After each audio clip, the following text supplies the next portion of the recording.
My first experience with an Asian woman, I was 17, and I didn't even know about Asian women. I never even looked at them like that. I was never really attracted to them. I never thought about it. But this one was on my body. She was like a fan of my YouTube. I had her on Snapchat. She was hitting me up. She was trying to do something. I was never paying it to mind. I didn't even know who it was. Eventually, I linked her, see what it was about. I didn't have no expectation. But then I started to realize, like, damn, she's just doing mad stuff for me. Like, I don't even know her. She's just doing a bunch of stuff for me.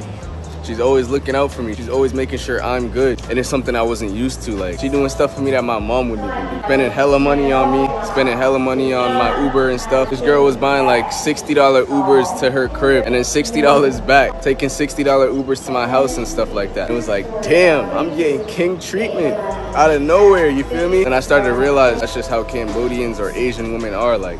Welcome back, everyone, to the Black Tea Podcast. Today, we're diving into some complex and important aspects of relationships and how they intersect with our faith, focusing on a young man's experience as shared in a video I recently watched. His story about his first interaction with an Asian woman raised some interesting questions that I think are worth examining from a Christian perspective. They look out for you, they show you love, they introduce you to the family, but they are clingy though, that's one thing. They are clingy, they will blow your phone up all day, want to talk all day. But that's any girl. But they're so nice, like, I was just wondering, why is she so nice? Because I like to fuck around with girls, you feel me? I like to make them mad. I just like doing that. I'm just realizing this girl is mad nice. When you're from certain areas, you're from certain backgrounds, a nice person isn't a real thing. The moment around like this.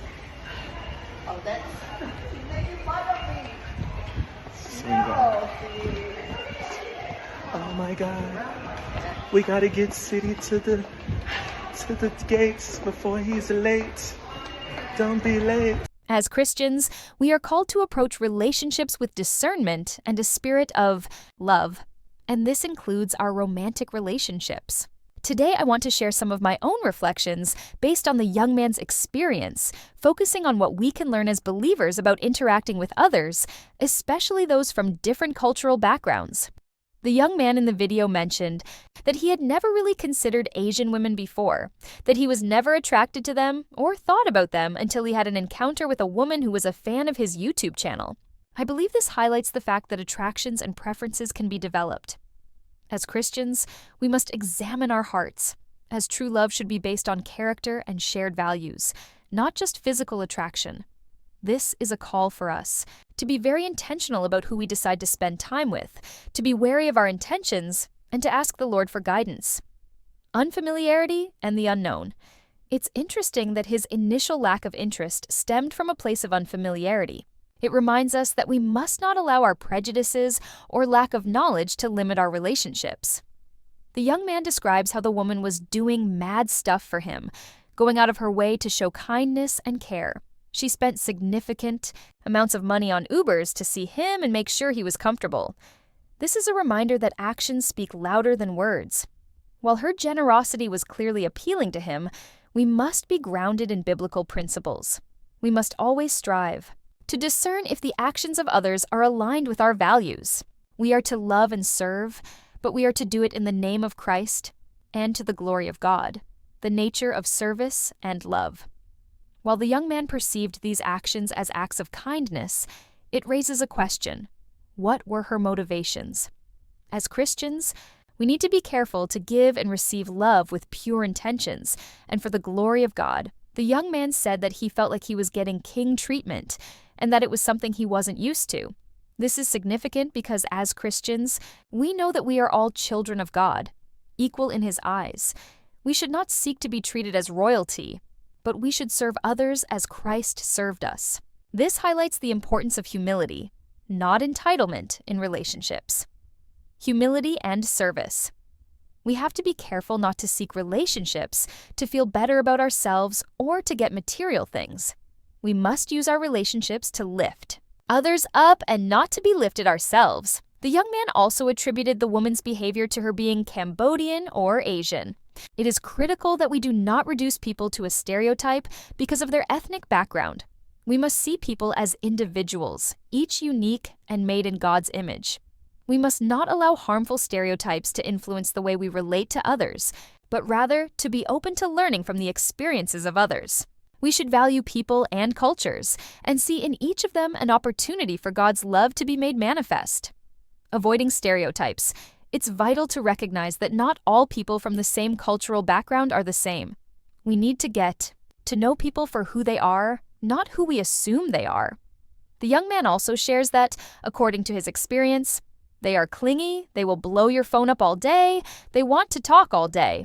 This kind of generalization can be dangerous. It can lead us to making assumptions and can be damaging to healthy relationships. We must be respectful of others and avoid making sweeping statements based on a limited number of interactions. In any relationship, be it romantic or platonic, communication and boundaries are essential. This is a reminder for us to choose our words with wisdom and our actions with love. Importance of healthy communication. It is important that communication in our relationships is not based on cultural stereotypes, but rather that we have a frank and honest conversation with the other person about what works best for both of us. Ultimately, the young man's experience raises some very valid questions about the way we approach relationships and how we see others. We have to be careful of what we seek in others and what we project onto others. As Christians, we are called to be intentional in our relationships, always seeking to glorify God in all that we do. We need to be grounded in prayer and in the Word, and be intentional about allowing our faith to influence the way we choose our partners. We must choose our relationships with care, seeking God's guidance and always acting with integrity and love. Let's pray for discernment in our relationships, and that we may always reflect Christ's love in all our interactions. We must also pray for a spirit of humility, not entitlement, when it comes to our relationships and interactions with other people. Thank you for joining me today on the Black Tea Podcast. We'll see you next time. 黒人男性と交際ってできます？こちらの方からお願いします。できます。あ、できますか？それは理由とかってあります？あんま黒人とかはい。なんて日本人とかあんま関係ない。あ、人種とか関係ないってことですか？ Black guys like Asian girls. Okay, let's hear this theory. This All is black true. guys like Asian girls. Because their dicks are big. Honestly speaking, as a black man, I cannot verify that's the reason because I do not see a lot of black men, Asian women couples. I honestly see more black women, Asian men couples than I do like the other way around. Like, no cap, this is some real shit though. If this was a white girl or a Latina, I can give a 4-page essay on why black men love these women or are messing with these women. But Asian girls, like, I honestly go blank. But here's my theory on why black men love Asian women, all right? Here's my theory. Black people in general just love Asian culture. The hood loves Asian culture. When it comes to the food, we got niggas that swear on God that the Chinese food in their hood better than the actual Chinese food in China. Man, Bruce Lee, Jackie Chan, they had the honorary black card. They are invited to the cookout. Hood niggas love anime, bro. We got some people right now doing 25 to life, all right? They is not snitching. They would tell you right there, Naruto never snitched on his homies, all right? That's not his ninja way, bro. So our love for the culture is definitely going to rub off on the people too.